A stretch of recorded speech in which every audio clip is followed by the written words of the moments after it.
Sure. Yeah. Perfect. Thank you, Can Victor. do. Yeah. Hey, Hello. hey, Sorry, I was running. I'm good. Hey, I'm in the car. So how is my connection? I just got out of one appointment. Oh no, you're good. We got you loud and clear. Awesome. Yeah. We Ah, appreciate you helping out here and answering some questions. I figure we'll get started here in just a minute. Looks like we've already got quite a few people. awesome. Couple more minutes Hello. here. Hello, everyone. Are you guys like all hiding? I don't see very many faces. Should I hide? Mm, You are the fearless leader. Oh, we need you to be on the screen. oh boy, ain't that scary. Nah, it's all Oh, good. I know lots of folks are freaking out, and hopefully there's a lot of good questions for today. I feel like all I've talked about for the last week and a half is NAR. So, Yeah, it certainly is. Lots of people with their questions and lots of people freaking out. Hopefully, I really don't think it's going to be a very big change. I think we'll see some change in the long run, but I don't think we'll see a whole lot of change. yeah. But I've got this, Shannon, I've got this list here of some questions to Okay. ask you, and then we've got quite a few people here, but uh, let's see. I guess we'll give it just a couple more minutes. Okay. Hey, Ricky, how are you? Hi, lady. How are you? I am great. Good. And not even fibbing this time. It's a good day, even with all this rain and traffic. That's good. Are you sitting in traffic?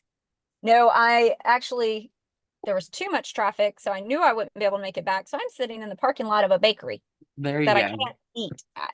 But that's okay. Oh no. How's your workout diet plan going? Good?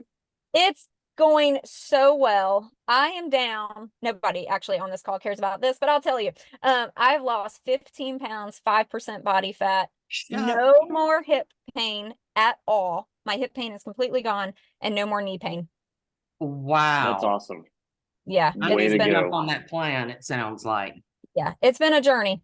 I mean, and there are days like in that bakery where I just had a meeting, looking at everybody have those nice cinnamon buns. I was like, man, that looks good. Well, that's good. That's fantastic. Yeah. And you So, Awesome. feel better, obviously. That's good. yes. Yeah, the weight Awesome. is So definitely, but let's get started here. Looks like we got all right. quite a bit of people joining. So yeah, Shannon, definitely lots of people freaking out. Can you hear me okay?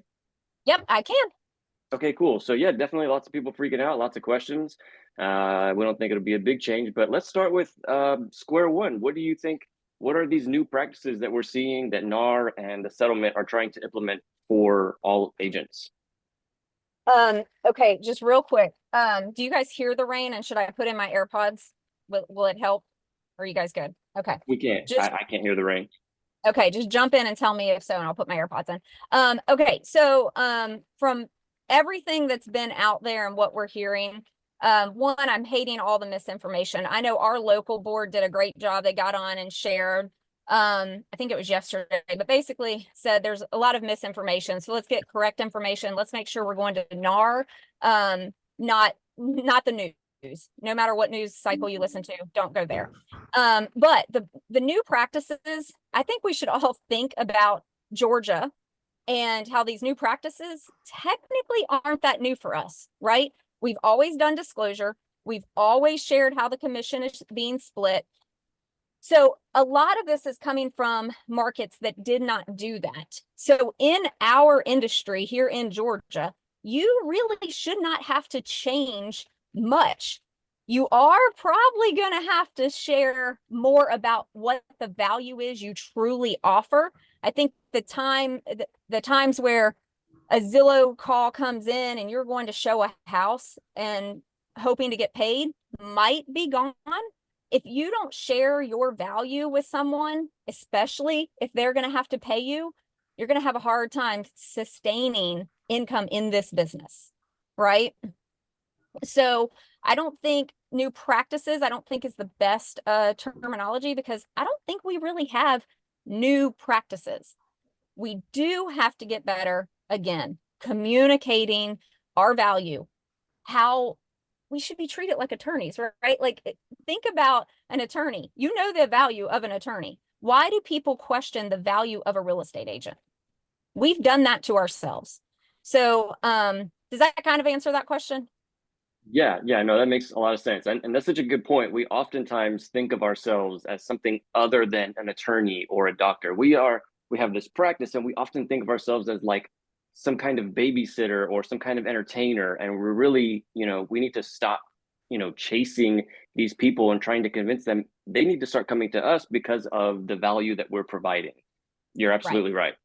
But And then I think we've had some agents, though, that truly haven't done a good job at giving value, right? Especially if you are an agent at some of these really big companies. And I'll look, I'm a Zillow team, so I'm going to beat up on Zillow teams for a minute. The Zillow lead comes in, they want to see a house. The agent goes and shows the house. Oh, you want to make an offer? Okay. They've almost made it look so easy that they didn't share value. They, in some cases, might not even had value that they added, right? So I think we've done that to ourselves, and we need to get back to making sure a consumer understands our worth. Yeah, absolutely. Totally agree. As far as new practices, I mean, like we're certainly seeing, like you said, we've already had to do a buyer brokerage agreement. So that's not a new thing that we're going to have to do. The removing the commission from the MLS, that's a new one, right? Mm-hmm. Yeah. How do you, Yeah, that's probably what's gonna I'm tripped up about that a little bit, let's be honest. Okay, so you want disclosure, but now you're removing disclosure. You no longer want to share what the commission's going to be, but you want us to disclose.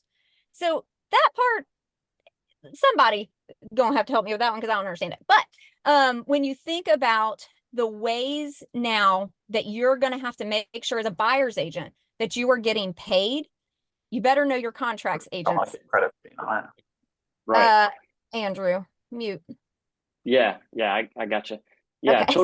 totally agree. So The removing, we want transparency. They want more transparency, but we're removing it's like we're making it less transparent. So I agree that they are contradicting themselves. So what we need to do, so when you think about the buyer's agents and commissions, the very first thing we need to get back to is picking up the phone and calling the listing agent, right? I won't ask for a show of hands, but I know for a fact that I do not receive calls on my listings to communicate anything. They send again, easy way out. They send a request through showing time. We get it to our clients. We approve it. We might ask you, depending on, price range, location, I might say, hey, send pre-approval letter, might go over some details where I, as the listing agent, am calling the buyer's agent. Buyer's agents better switch that. You better start calling the listing agent, because the first thing you're going to say is, are you offering commission on this property? Right? Exactly. You want to know. Exactly. Yeah, So, definitely going to be calling them. Right. And then your next step, say that they say no.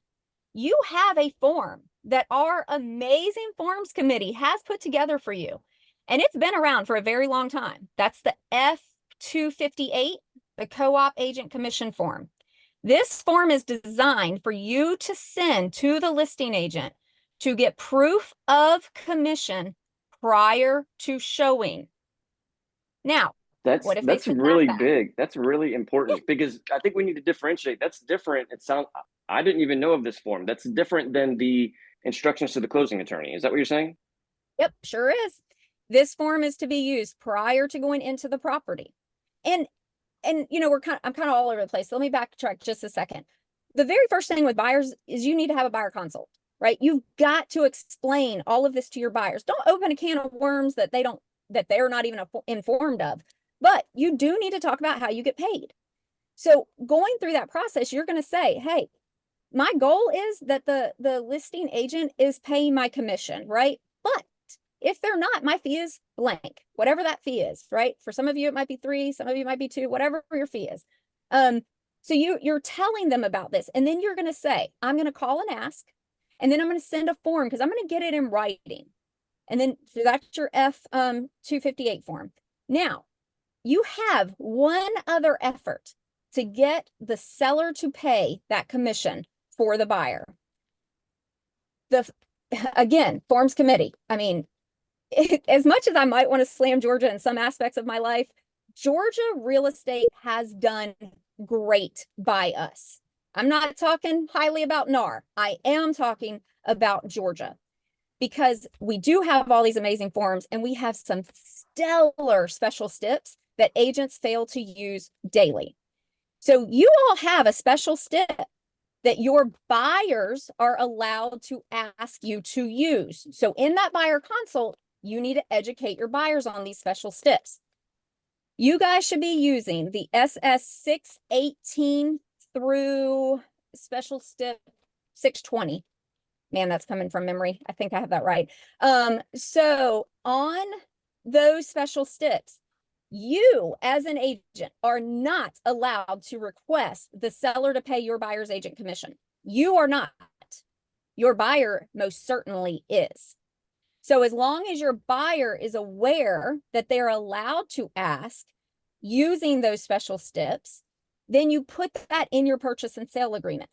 So again, you're still working to get that seller to pay the commission.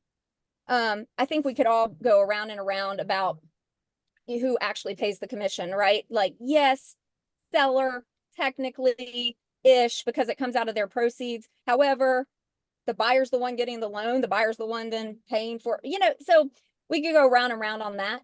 But if it's going to, especially in my market, right, the buyer typically doesn't have the money. So we have to ask the seller in most cases. So as long as you're doing all of the due diligence to try and get that seller to at least roll it into the sales price, you are then in return taking care of your client, your buyer client. Got it. Yeah, that sounds great. I mean, that was kind of answers my next question, which was going to be about how we will do things differently and how agents will handle transactions differently. But it sounds like what I gather in a nutshell is we really need to start talking to these listing agents before we see houses, before we show houses. We need to start talking about commissions, and preferably instead of trying to talk about it with the offer to purchase. Yes. Yeah. And if so, then we can use that special step. Yep. And then, so I think of it in 4 steps kind of, right? First one's call the agent. Second one is send the F-258 form. Third is put it in the offer.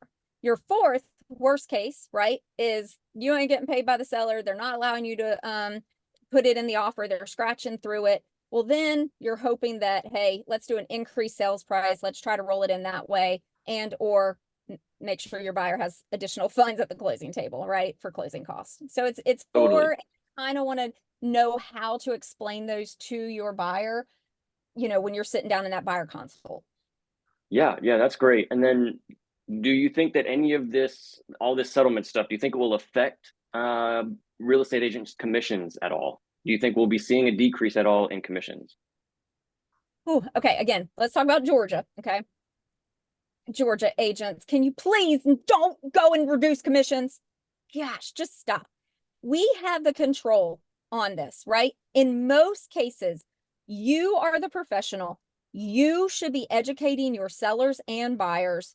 So technically, no, we shouldn't, unless a bunch of our agents cower down and roll over and show that they don't know how to negotiate.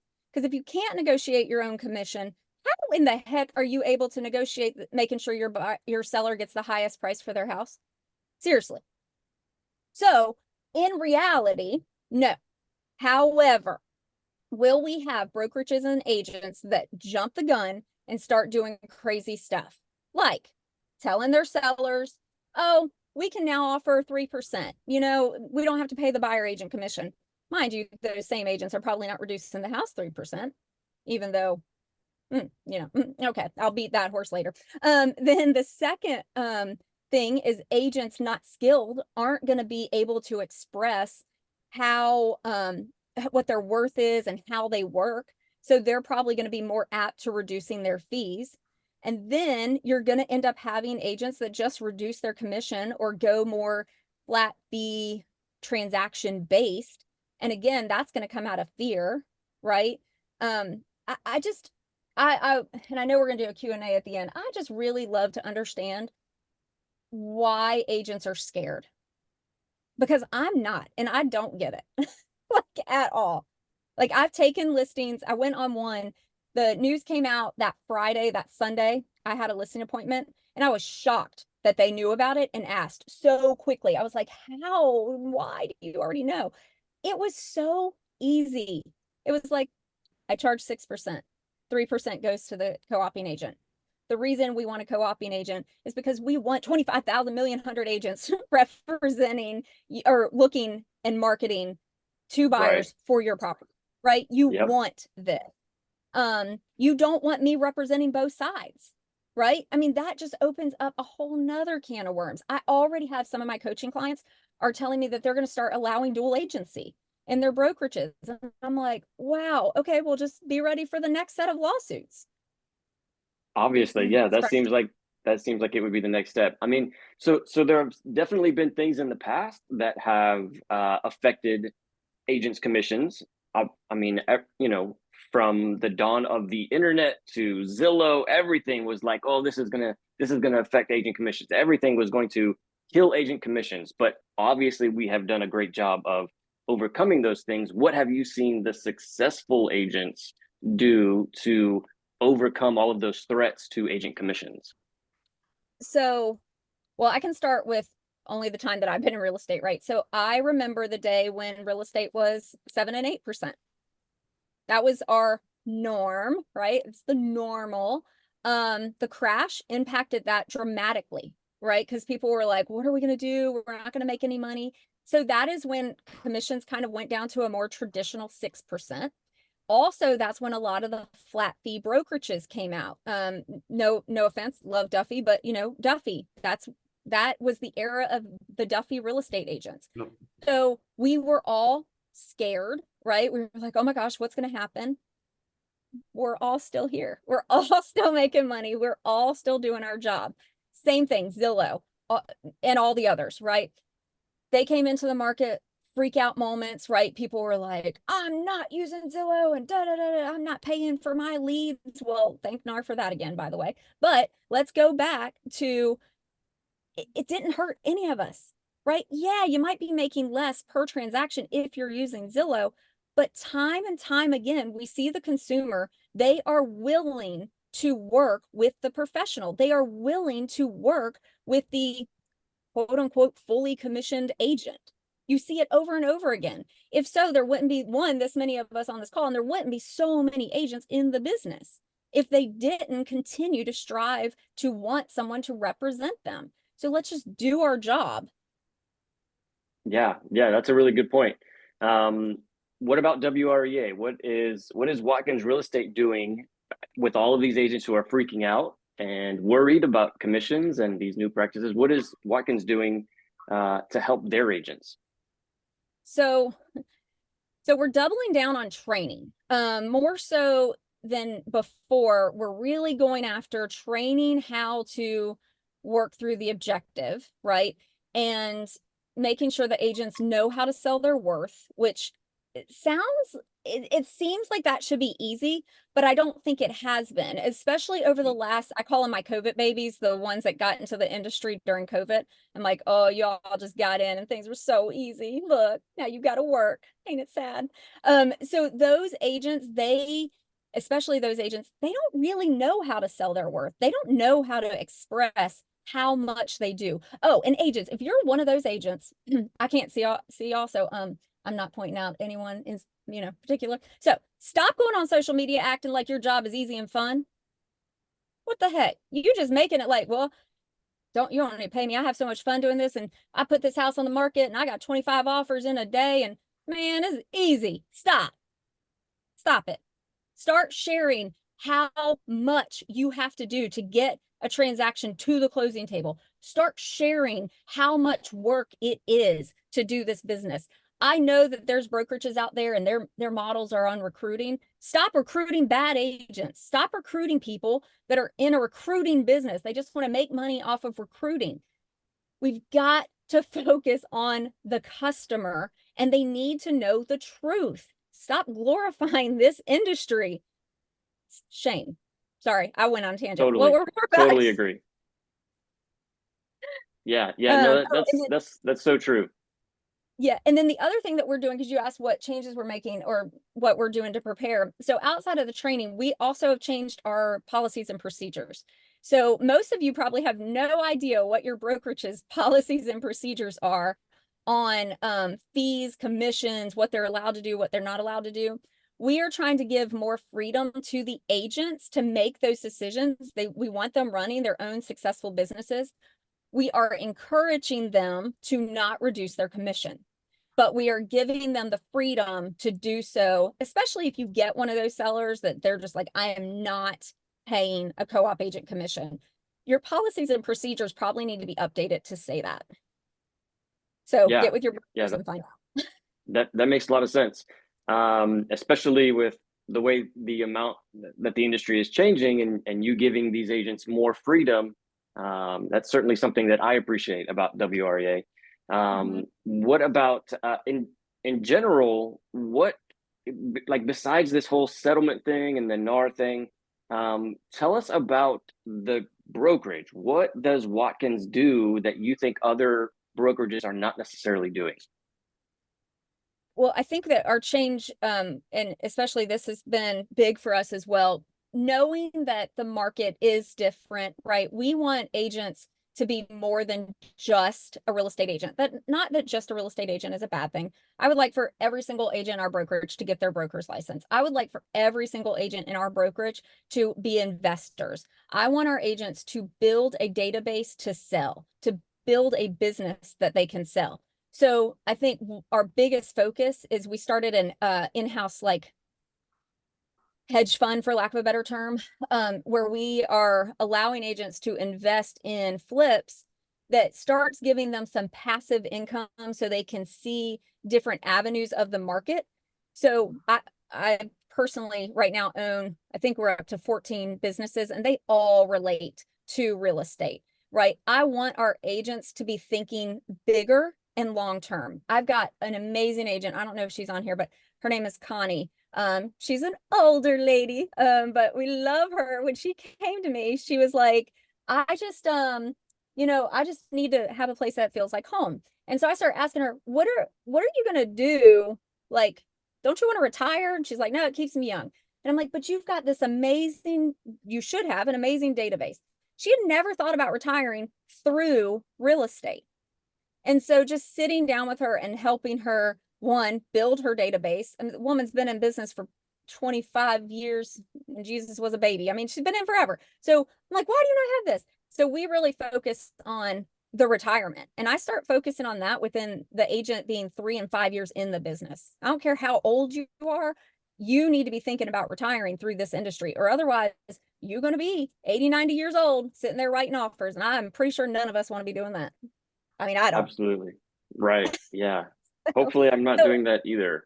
right. So I think other avenues is kind of our gist. Make them amazing agents and then giving them avenues for retirement and passive income.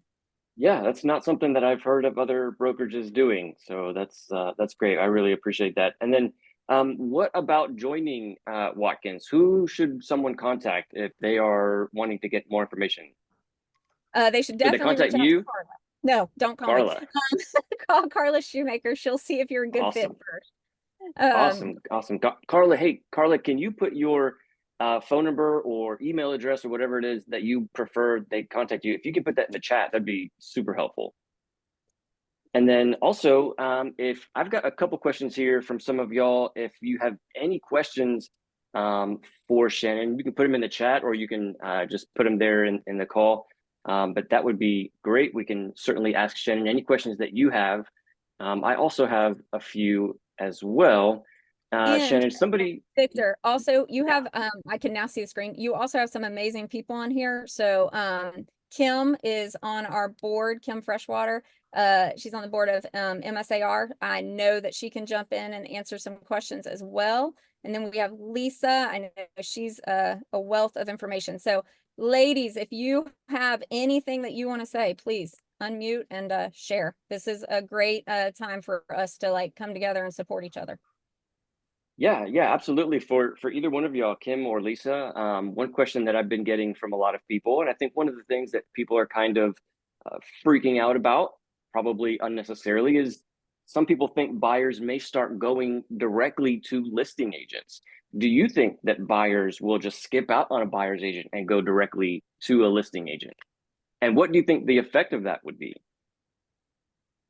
So for me personally, I think we're definitely going to see it. I think, again, policies and procedures we have to have in place. Are you going to allow dual agency? Is that person going to be a customer? And if they're going to be a customer, you better make sure they understand what that means. Because as a customer, you don't get to share anything. So you open that contract up and you say, what would you like to put as your offer price? What would you like to put as your closing date? What would you like in this column? You better be wise. Because again, the future lawsuits, here they come. So it sounds like the. Go ahead. Oh, I'm sorry. This is Lisa McGee. I know she had asked me. I guess you were talking about me. Yes, I'm 'Cause- sorry. Yes, I Yeah, was, ma'am. yeah, well, Lisa. I I I was so good morning. How you guys doing? Good. Good morning. I was so interested to see what you had to say about it because of course, yeah, everybody is just chattering about this situation. But I think it's gonna be more important than ever to educate our buyers and our sellers, because as far as like the sellers are concerned, they need to know that, 87% of our buyers are coming from co-op agents, you know, Yep. and so when you cut them off, when you cut that 87% off, you have a very small pool because if your buyers are barely having their deposits, for Right. them putting their down payment. If they're barely having their down payment, they're not going to have money to pay their agents. Yep. And with them being green and not knowing anything about the business, they're not going to go into this without an agent. So guess what they're going to do? They're going to go to those sellers that are willing to pay for their buyer's agent. And I just think that as listing agents, we need to make sure our sellers are aware of that, because that's what's going to end up happening. Yeah, and I think like for the buyer that gets really worried about the money and they do go to the listing agent, that listing agent has to be so extra. Like I won't do dual agency. I'm telling you right Right, now, if a buyer comes to my property and because they can't afford a real estate agent, I will figure it out for that buyer. I will not be representing them and they will right, not be a customer. right. Yeah, Again, that's for me. That's my I've never done dual agency either, I never done that. But, and I think it's about speaking honestly with your, like again, with the buyers and the sellers, because, I think if we just kind of put it to the sellers like this, if it were you in this situation right now, would you have that extra however many $1,000 to pay a buyer's agent? And did you feel your agent was important in your right. in your transaction? Right. And if they're honest with themselves, most of them would not have been able to have that money because, if you're talking about their first home. And I Right. just think we just have to, again, just bring it back home to them. And I think if we speak with them and we're honest with them, I don't think it's going to be as big of a situation as everybody's making it out to be. Agreed. And I think a lot of it does fall on the listing agents, right? The listing agents are the ones that really have to, yes, we have to communicate to our buyers, but the listing agents, if we just go into these listings and remind them of how valuable the buyer agent is, you Uh-huh. shouldn't have trouble getting this money. You can also remind them that they didn't have to pay the buyer's agent when they bought the house, most likely. Exactly. Exactly. And so that's my take on it. So I just try to be, have a level head. I try not to get overexcited about these types of things because it's always one thing or another, and we always make it through.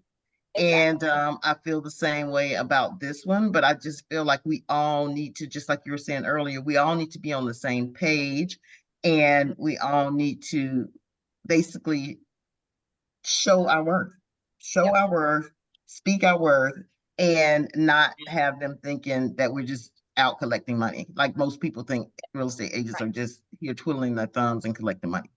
Yep. Yeah, you know what it reminds me of? It's to me, it reminds me of when you're working with a for sale by owner. Like you wouldn't just go show that house. You would first talk to that for sale by owner. That's Hey, exactly right. tell me about the house. Are you offering a commission? You know, you first have that conversation, and it sounds like it would be something similar now with listing agents. I agree. I agree. I agree. Yeah. So I And just then my recommendation to the other realtors and real estate agents, just let's not stress over it. Let's not, I mean, just first of all, what is the effective date again? July. Okay. That's Apply I for just the want MLS. That's another thing. And Kim, you can probably speak more on this, but the lawsuit, last I checked, which again, I'm not really paying attention to the news, but I don't even think that's been finalized. The only thing that we know for sure is correct. that MLS has to remove commissions by July. Kim, is there any other details that are true and fully in effect? So they're expecting preliminary approval for the settlement within the next couple of months. But yes, they agreed. It's part of what we've agreed to do prior to the settlement even being approved is pull the commissions out of the MLS in July.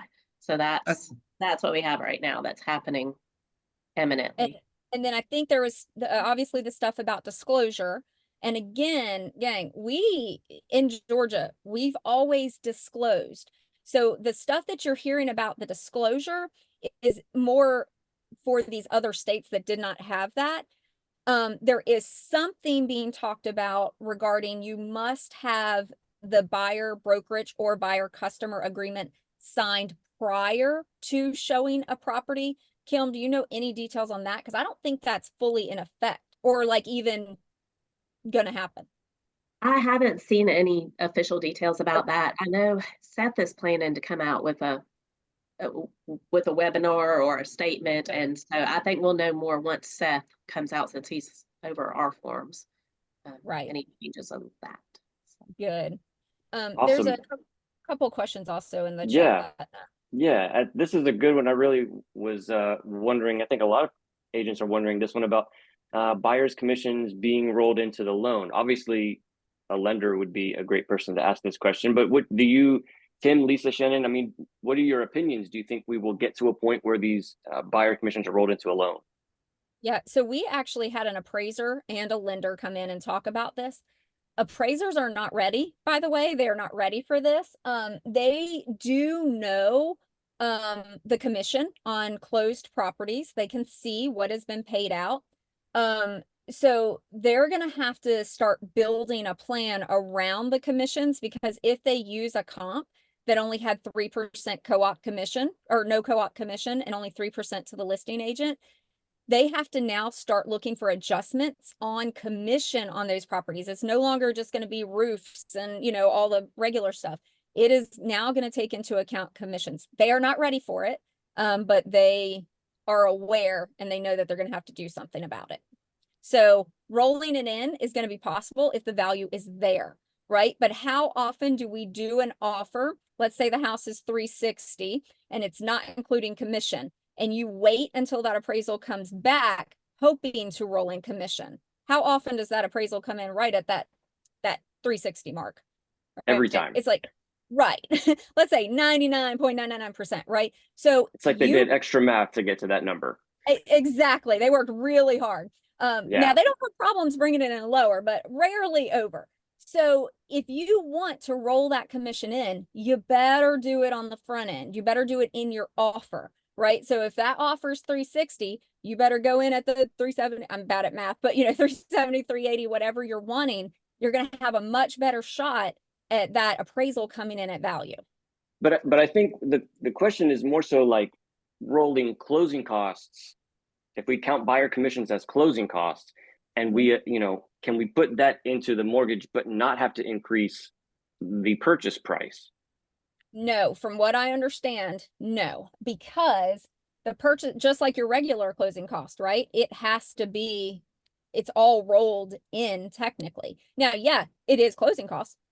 So yes, you can easily bring another 15,000 to the closing table. or whatever the commission is, right? But to roll it in, it's always going to be loan to value.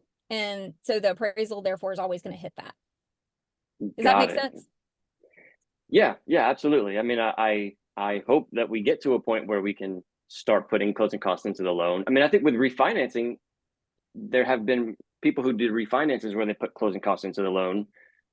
But your loan to value is there, right? Typically, when you're refinancing, your loan to value, Right. 80/20 is there. So That's a good typically on point. a new construction, it's not going to be, or a new home, not new construction, a new purchase, Yeah. you're not going to have the value.